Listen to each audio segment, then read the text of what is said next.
2026 தேர்தல் முடிவுகளுக்கு பிறகு மீண்டும் அதிமுக ஆட்டம் காண தொடங்கி இருக்கிறது.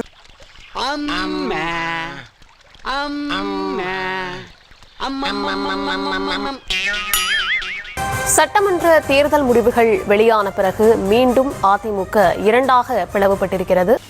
உன்னை யாரு பிரிச்சா, குறுக்க கோடு கிழிச்சா, ரெண்டானே சொந்த நாளாச்சு, ரெண்டானே சொந்த நாளாச்சு. எத்தனை ஒரு பஞ்சாயத்தடா முடிச்சு பாரு, நமக்காக அம்பட்டு போலும் பிள்ளை குட்டியோட வெயில்ல காத்து கிடக்குறாங்களே. அதிமுகவில் விரைவில் மீண்டும் ஒரு பிளவு, அதற்கான சாத்தியங்கள் ரொம்ப வெட்ட வெளிச்சமாகவே தெரிகிறது. இந்த மாதிரி நிகழ்ச்சி இதுக்கு முன்னாடி நிறைய நடந்திருக்குது, ஆனால் இதுதான் ஃபர்ஸ்ட் டைம். அந்த சலசலப்புகளுக்கு முதல் காரணம் சி.வி. சண்முகம் அப்படிதான் சொல்லப்பட்டது. அந்த குள்ள பேருக்கான டோரிக்கண்ணே, அவன் தாண்டா இன்னைக்கு பெரிய வேலை பார்த்து விட்டு போயிட்டா. 30 பேர் தாவேகாவில் நேரடியாக இணைவது. முதுகுல குத்திட்டில்ல இல்ல, முதுகுல குத்திட்டு தப்பா இல்ல. அதுவும் ஏடிஎம்கே மாதிரியான ஒரு ஸ்ட்ரக்சருக்கு அவங்க தொடர்ந்து தேர்தல் தோல்விகளை பார்த்ததில்லை கட்சி தொடங்கினதுல இருந்து. இதுக்கெல்லாம் யார் காரணம் தெரியுமா? ஜெயலலிதாவுக்கு கீழே எத்தனை பிளவுகள் வந்தாலும் கட்சியை அவர் ஜெயலலிதாவால் ஒருங்கிணைக்க முடிந்தது. இல்ல, கண்டிப்பாக இல்ல. எவ்வளவு கேவலப்படுத்துறாங்க பாரு, எவ்வளவு அசிங்கப்படுத்துறாங்க. ஒரு பெரிய கட்சி நம்மளோட கூட்டணிக்கு வரப்போகுது. அப்ப நீங்க என்ன பண்ணிட்டீங்க? உங்களை விட தாவேக்காவை பெரிய கட்சியா அன்னைக்கு அங்கீகரிச்சிட்டீங்க. நான் அப்பவே பற்றி சொல்றேன், இந்த சில்லற பசங்க சாவகாசம் எல்லாம் வச்சுக்காதேன்னு. விஜய் ஒரு இடத்துலயும் சொன்னாரு, போட்டியே திமுகவுக்கும் தாவேக்காவுக்கும் தான் சொன்னாரு. அங்க அண்ணா திமுகவை அவர் ஒரு இடத்துலயே கன்சிடர் பண்ணல. என்ன சீரியஸாவே பார்க்க மாட்டீங்களா நீங்க? போங்க சித்தப்பா, உங்க மூஞ்சில போய் யாராவது சீரியஸ்ல எதிர்பார்ப்பாங்களா? இன்னொன்னு, எடப்பாடி பழனிசாமிக்கு இனிமேல் கட்சிக்குள்ள பெரிய அளவுல எந்த விதத்திலயுமே மரியாதை இருக்காது. வர வர நம்ம மரியாதையெல்லாம் இப்படி கிழிஞ்சுக்கிட்டே வருது. ஒரு அதிமுக தொண்டரா அந்த காட்சிகளை பாக்குறதுக்கு எப்படி இருக்கு? வாயில நல்லா வருது, சொல்ல முடியல. தொண்டனாக இப்ப நடக்கக்கூடிய இந்த நிகழ்வுகள்லாம் பாக்குறப்ப மிகவும் வேதனையாக இருக்கிறது. இந்த எதுக்கு தாங்க முடியலன்னு சொன்னியே, விஷம் குடிச்சிட்டு சாவு. ஏறத்தாழ 1,30,00,000 வாக்காளர்கள் அதிமுக மீது நம்பிக்கை வைத்து வாக்களித்திருக்கிறார்கள். உன்னை நம்பி வரான்னா அவ எவ்வளவு பெரிய தத்தி முண்டமா இருப்பான். பார்ட்டி ஸ்ட்ரக்சரை எம்ஜிஆர் ஆரம்பிக்கும் போது இது தொண்டர்களால் உருவாக்கப்பட்ட ஒரு கட்சி தான். தொண்டர்கள் டெல்லி வரைக்கும் இருக்காங்களா? நக்கல்யா அவனுக்கு உலகம் முழுதும் இருக்காருங்க. அதிமுக தொண்டர்கள் உலகம் முழுதும் இருக்கிறாங்க. கோவம் வரா மாதிரி காமெடி பண்ணதான் அவனுக்கு பல தடவை சொல்லி இருக்கிறேன்.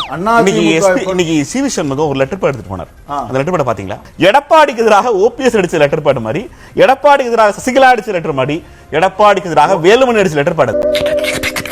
சார் சவுண்ட் வரலையே சார், எல்லாரும் என்ன ஏமாத்துறாங்க.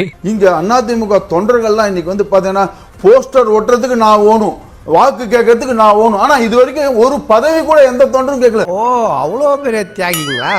அதிமுக கடைசி வரைக்கும் போஸ்டர் ஒட்ட தொண்டருக்கு நம்ம பதவி கொடுக்கல இல்லையா? எடப்பாடிக்கு ஆதரவா பேச வந்ததா சொல்றீங்க, ஆனா நீங்க பேசின எல்லா பாயிண்ட்டுமே எடப்பாடிக்கு எதிராக. ஆனா இன்னைக்கு எடப்பாடி இருக்கிற போது அதிமுக மாவட்ட செயலாளர் சேலத்துல மொத்தம் எப்படிங்க அவ்வளவு தொகுதி ஜெயிக்க முடிஞ்சது? இதெல்லாம் ஒரு பெருமையா? போன முறை சேலத்துல 10 தொகுதியும் ஜெயிக்க அதிமுக, இந்த முறை 4 தொகுதி தாவே கட்ட கொடுத்துட்டாங்க.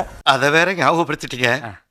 நெஞ்சமெல்லாம் பொண்ணா இருக்கு தம்பி, மறக்க முடியல. இந்த எடப்பாடி பழனிசாமி தூக்கி எறியப்பட்டால் தான் அதிமுக வெல்லும். இது என்ன பேக்ரவுண்ட் மியூசிக்கே? ஸ்டாப். பெரிய அபூர்வ சகோதரர் அப்பு காமலே ஓட்டு கேறிட்டு முட்டி போட்டு போயிட்டு இருக்காரு. வெற்றி பெற்ற விஜய் அவர்கள் முன்னாள் முதல்வர் மு.க. ஸ்டாலினை பார்த்து வாழ்த்துக்களை பெற்று வருகிறார். அதே விஜய் அவர்கள் நேரடியாக வைகோ அண்ணன் வீட்டிற்கு செல்கிறார். உனக்கு என்ன பிடிக்கும்ங்கிறது கூட எனக்கு தெரியாது, ஆனா உனக்கு என்ன பிடிக்காதுன்னு ரொம்ப ஸ்ட்ராங்கா எனக்கு தெரியும். என்னதுடா? என்ன பிடிக்காதுல்ல உனக்கு? யார நம்பர்னே தெரியல தாசண்ணா. பொதுச் செயலாளர் நிரந்தரமாக அம்மா அவர்கள் தான் தீர்மானம் நிறைவேற்றப்பட்டது. கொஞ்ச நாள் கழிச்சு நான் தான் பொதுச் செயலாளர். பேச்சாடா பேசுன, கொஞ்சம் நெஞ்ச பேச்சா பேசுன. மன்னர் பரம்பரை, மண்ணாங்கட்டி பரம்பரை, நீயே இப்ப மாவு கட்டு பரம்பரை ஆகிட்டாங்க. நீங்க ஏ ஃபார்ம் பி ஃபார்ம்ல சைன் போட்டு கொடுத்த 47 எம்எல்ஏஸ் இன்னைக்கு வெளியில போன்றாங்க, உள்ள உட்கார வேண்டான்றாங்க. ஏண்டா உன்னை கஷ்டப்பட்டு பெத்து வளர்த்து படிக்க வச்சு கடனை உடனே வாங்கி கடை வச்சு கொடுத்த இந்த அப்பா உனக்கு தெரியல? தெரியல. திரும்பி நீங்கிறாருமா. தலைவரும் அம்மாவும் வளர்த்த இந்த இயக்கம் நல்லபடியா இருக்கணும்னா எடப்பாடி பழனிசாமி வெளியே அனுப்பதான் வேண்டும். இவர் முதலமைச்சரானது ஊருக்கே தெரியும். ஏன்பா அவ உங்ககிட்ட கேட்டாளா? மக்களால் தேர்ந்தெடுக்கப்படுற சசிகலா காலில் விழுந்து வந்தது நாடறியும். மாப்ள ரகசியத்தை அலௌன்ஸ் பண்ணாதே, அசிங்கமா நினைப்பாங்களா இல்லையா? என்ன மாமா உனக்கு இதெல்லாம் பழக்கப்பட்ட விஷயம். உங்களை தொண்டர்கள் விரும்பவில்லை, மக்கள் விரும்பவில்லை. புகழேந்தி சார், நீங்க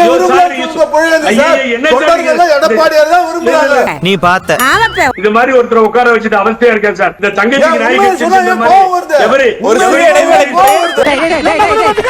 கருத்தட ஆபரேஷன் பண்ண பண்ணி மாதிரி குதிச்சிட்டு இருக்கிறேன். ஒரு ஏதோ அதிமுக ஆட்சிக்கு இந்த மாதிரி டிபேட் நடக்கிற மாதிரி ஒரு ஃபீல் கொடுத்துருக்கீங்க ரெண்டு பேரும்.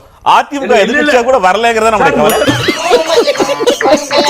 எஸ்பி வேலுமணி சிவி சண்முகம் வந்து பிரியணும்னு நினைக்கிறாங்களா, எடப்பாடியை நீக்கணும்னு நினைக்கிறாங்களா? ரெண்டு வேற வேற பொருள். இல்ல நான் இருக்கேன்ல, நீங்க நான் இல்லன்னு சொன்னா நீ விட்டு போயிருவீங்களா? விட்டு போயிரணும்ல.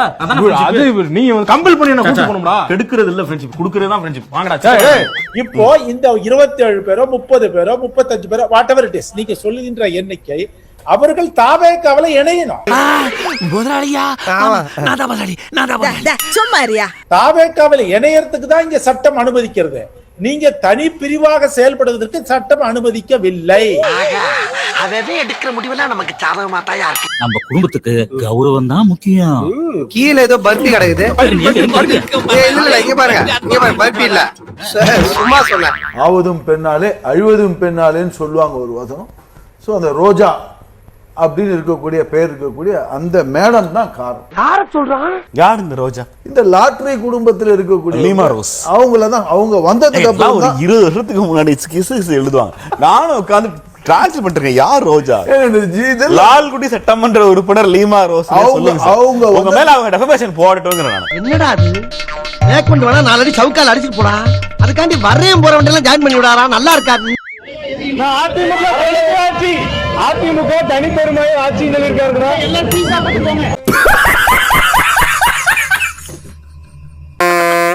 ஸ்டார்ட் பண்ணு.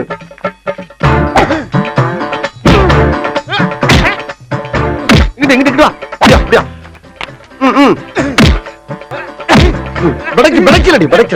மண்டையில மட்டும் அடிச்சிடாத, குலக்கேசல் உள்ள போயிருவேன். சரியா? உங்க வீட்டு பிள்ளையா நினைச்சு எல்லாரும் என்னை மன்னிச்சிருக்க.